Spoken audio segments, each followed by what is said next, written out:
On today's Game Spotlight, we're going to be taking a look at one of the most action-packed arcade games of all time. A two-player co-op shooter released to the arcades in 1990 with the violence of Mortal Kombat and the superb gameplay style of Robotron 2084. Add in a unique background setting and a friend to play with, and you have what many would call an absolute classic. So thank you for clicking on the video. I post retro game spotlights every Sunday where I dive into the history, design, gameplay, music, and more of these classic video games. So remember to like and subscribe to the channel if you're a fan of retro games, and let's dive right into today's Game Spotlight, Smash TV. In the 80s and 90s, TV game shows captured the minds of Americans all across the country. Wheel of Fortune, Jeopardy, The Price is Right, and more. All of these games gave people a chance to win prizes, vacations, or even cash money for their knowledge or quick responses to questions and competitive events.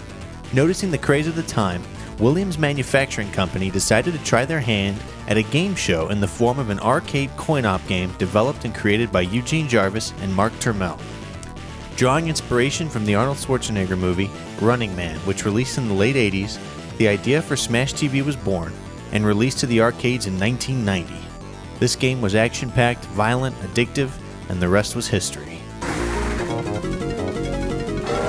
Big money! Big prizes! I love it! The concept of Smash TV is a game show of the future where two contestants compete for cash, prizes, and survival. The front of the box features two contestants standing on a mound of cash armed with heavy weaponry to fight back large groups of mutants. When you flip to the back of the box, it reads, "Congratulations, you are the next lucky contestant on the game show with the ultimate in prizes, your life." Sorry, no mindless blonde spinning wheels here, just deadly action, flying shrapnel, and total carnage, all in front of a live audience. The game immediately hits you with a tongue-in-cheek commentary on most other game shows of the time, but backs it up with some of the best gameplay arcades had to offer. And similar to the movie The Running Man, in which Arnold is forced to compete on a game show for his life, Smash TV has a quirky humor about it, which contrasts well with the violence on display, creating an arcade experience like no other. After starting the game on the studio set, you enter the first area. In each room, as you progress, 4 doors will open across each side of the screen, flooding the area with countless enemies. You and your partner are to work together to clear them out with an endless supply of machine gun ammo.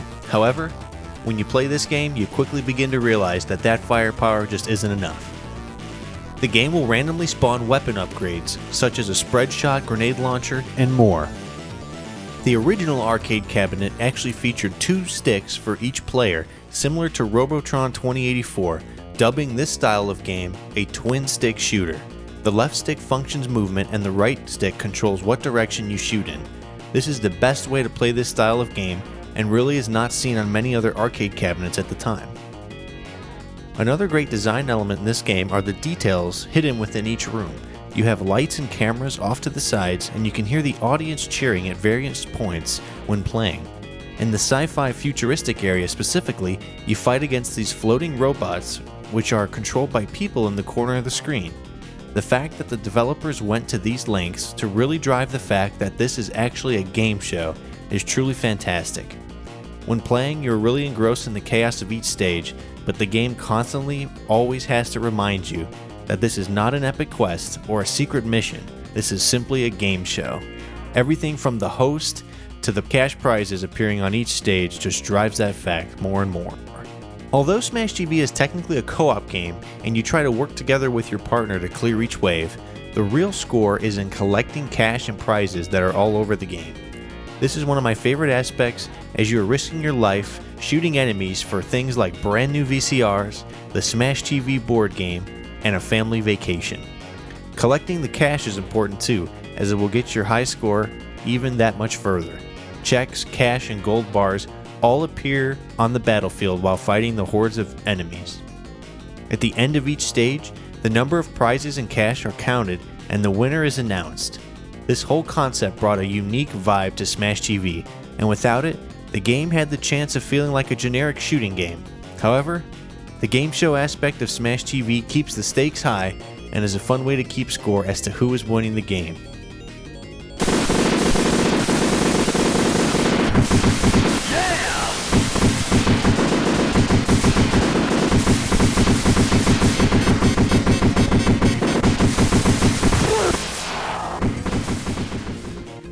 When playing this game, one of the ways you can immediately tell it was made for the arcades is the extreme and sometimes unfair difficulty. You have 3 or 5 lives right from the start, and one hit from anything on this chaotic screen of projectiles will cause you to lose a life. This game must have ate up the quarters so fast back in the day, which is what these arcade games were designed to do from a business standpoint.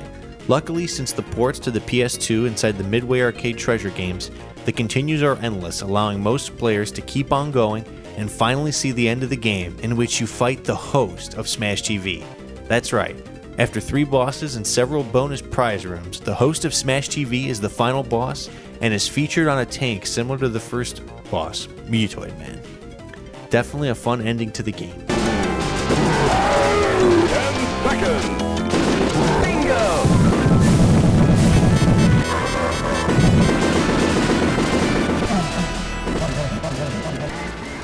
Following the great success of the arcade game, it was ported to Super Nintendo, NES, Master System, and Sega Genesis, pushing it towards massive popularity with the title Super Smash TV.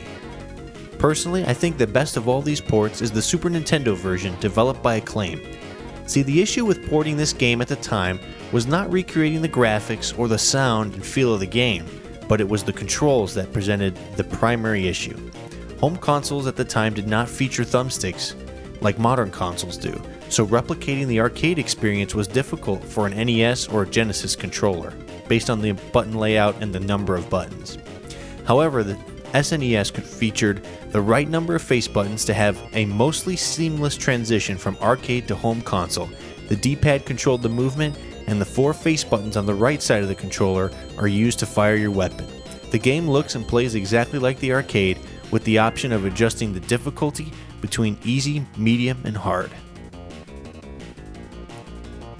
Smash TV is a fun time by yourself, but it is undeniably a better 2-player experience. The twin-stick shooting is a great mechanic that the Call of Duty developers eventually brought back in their zombie spin-off game, Dead Ops Arcade, showing just how timeless this gameplay truly is.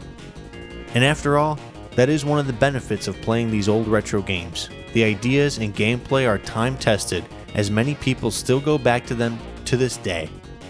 If a Super Nintendo is unavailable to you, the Dead Ops arcade game on the original Call of Duty Black Ops is a fine alternative and a great way to experience the gameplay that made Smash TV so fun, minus the game show elements, of course. All in all, Smash TV is a unique game and still holds up today.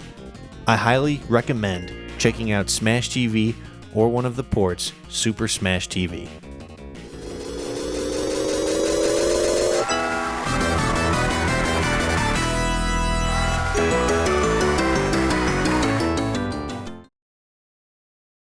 Thank you for watching the video. Did you play Smash TV in the arcades back in the day? Or was your first time playing the game on the Super Nintendo? I'd love to know in the comments below. Please remember to like and subscribe for more game spotlights, product reviews, and more, and I'll see you in the next video. Thank you.